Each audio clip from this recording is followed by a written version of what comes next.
Crocs reported earnings before the market opened on Tuesday, and results were actually pretty good, but the market's reaction was absolutely terrible. As I'm recording late in the day on Tuesday, shares are down 19%. It looks like that's about where they're going to close for the day. When you actually go through the earnings report and the conference call, that was actually the really important piece. It makes sense that the market's reaction was negative. I'm a little bit surprised at how negative it was, but I want to put into context exactly what management said that has investors a little bit worried. To give it a lead, it's all about what the company is spending on brand marketing for the Heydude brand. So I'll explain exactly what that means in just a second. My name is Travis Hoium. Thanks for watching Asymmetric Investing. Please subscribe here on YouTube for all my content. And thanks to this video sponsor, The Motley Fool. If you go to fool.com/ASYM, they'll give you your top 10 stocks to buy right now. Let's look at the market's reaction first. So you can see here, shares are down pretty sharply today. If you take a step back, still up 28% over the past year. So don't lose sight of the fact that Crocs stock is doing relatively well. Management continues to buy back shares. I think there's still a lot of good news, but there was some reason to be cautious today. So we'll start with the highlights. Croc brand continues to do well. This should be no surprise. It's really just a matter of how much is the Crocs brand going to grow. It was 8% this quarter to $858 million, up 2% in North America, international up 17%, direct to consumer up 8%, and wholesale up 8%. The thing that was a point of discussion on the conference call was this number right here. What management said is that consumers are going back to a world where they're buying things like Crocs and all kinds of products a little bit more in bulk at specific times of the year. So back to school, holidays, things like that. They're not just spending money willy-nilly like we were during the pandemic. So that's taken a few years to get to that point, but it seems like those spending patterns are a little bit more like they were in 2018, 2019 than they were in 2022 or 2023. So that's the context, and that makes sense when you look at retailer numbers as well. Some retailers actually have negative comparable numbers right now because consumers are just pulling back. So they're going to not buy that pair of Crocs in October, but maybe they will buy it in December as a holiday gift or something like that. So that's one piece of the context to put into these results. Heydude brand down 17%. That's actually a little bit worse than expected. Wholesale was down 23%. This direct to consumer was actually up a little bit.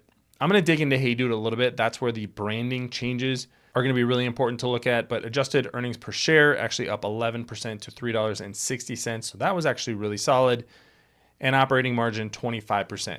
I'm not going to dwell too much on Crocs, but I think just things are very solid with the Crocs brand. They continue to innovate, if you will, with their partnership with McDonald's, all kinds of branding deals that are out and continuing to grow in places like China. That's where most of the growth is, not actually in North America right now.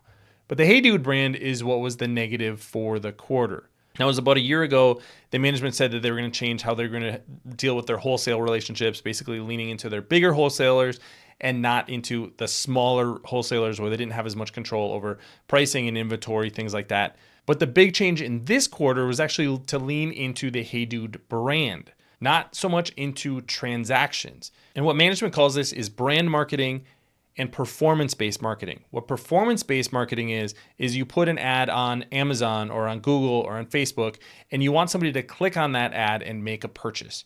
What ends up happening in that situation for retailers is those platforms, those advertising platforms, end up taking a huge percent of your profits and actually eat away almost all your margin. This is the trend in direct-to-consumer products over the past decade, is these platforms have gotten better and better at monetizing for themselves, not necessarily for brands like Crocs.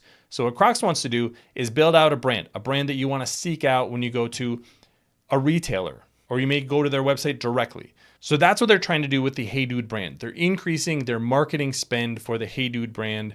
They talk about that here in the strategic pillars. They announced a marketing deal recently with Sydney Sweeney.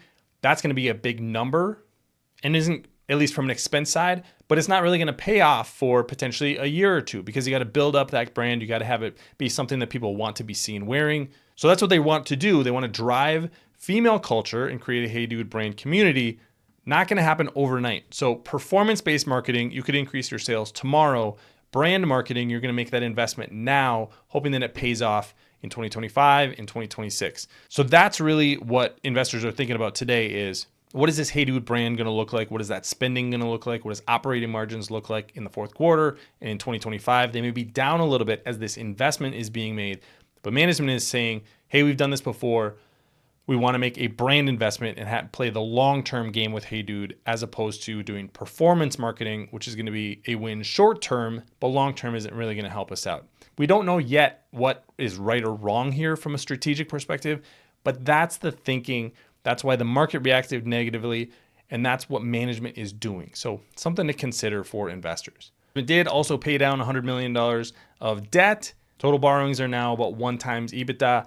That's exactly where they want to be, and repurchased another 1.1 million shares. They have another 549 million remaining on a share repurchase authorization. So don't be surprised if this lower stock price recently actually gets them to buy a little bit more stock back.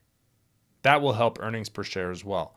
Here's another reason that the stock was down. This is the full year and Q4 guidance. So let's focus on this full year number. And this is from today's presentation. I'm going to flip back and forth between this presentation and the presentation from 3 months ago. They are now expecting revenue growth of 3%, 8% at Crocs, negative 14.5% at Heydude. 3 months ago, they expected 3 to 5% growth overall, 7 to 9% for Crocs. So this is midpoint of the range. So Heydude is the one that is actually performing worse than they previously expected. That's why from a revenue side, we're expecting to be at the low end of this range. They're also expecting these operating margins to be a little bit under pressure. You can see that 19.5%, that's down from the rest of the year when you're looking at more like 25%. That's because of that marketing spending that I talked about earlier. Now, the good news, earnings per share, previous expectation was for $12.45 to $12.90, partly because of those buybacks that I talked about. They are now expected to be $12.82 to $12.90. So earnings per share are going to be pretty solid. Heydude not performing particularly well because they're leaning into that brand marketing. Thanks to our friends at The Motley Fool for sponsoring this video. Visit fool.com/ASYM for the top 10 stocks to buy right now. That's a lot to go over and digest, but I think the big takeaway for Crocs is that the Crocs brand continues to do extremely well. The questions for the company really center around the Heydude brand. And so management is trying to take that long view and say, hey, we want to invest in brand building and have a product that people want to actually seek out, buy when they go into retail stores. This is actually the same thing that Nike is dealing with right now. They leaned into direct to consumer. That bit them. When that became too expensive, they didn't like the ROI of that direct to consumer model. So now they got to go back to brand building and try to deal with wholesale partners again and retailers. So you make an investment that is going to appeal to a whole bunch of people, and then it's going to pay off over time as people gain affinity to that brand. Very different than performance marketing, which is just based on clicks. Again, over time, that's going to be something where those big tech companies are going to eat away at your margin. That's why management is making this decision. Like I said, we don't know yet if that is going to be the right strategy, but that's what they're thinking with the Heydude brand. That's why they're making marketing deals with people like Sydney Sweeney. They're trying to get a more female audience. I don't know if this is going to work out. I'm not selling my shares of Crocs because I love the core business. I look at Heydude as optionality. And look, right now shares are trading at about 8 times earnings. So I think that's a phenomenal price for Crocs. I think the future of this company continues to be bright, especially if they keep buying back stock. That alone could help drive shares higher. But let me know what you think about the results from Crocs. Leave your comments in the comment section below. Don't forget to subscribe to Asymmetric Investing. Thanks for watching, everybody. See you here next time.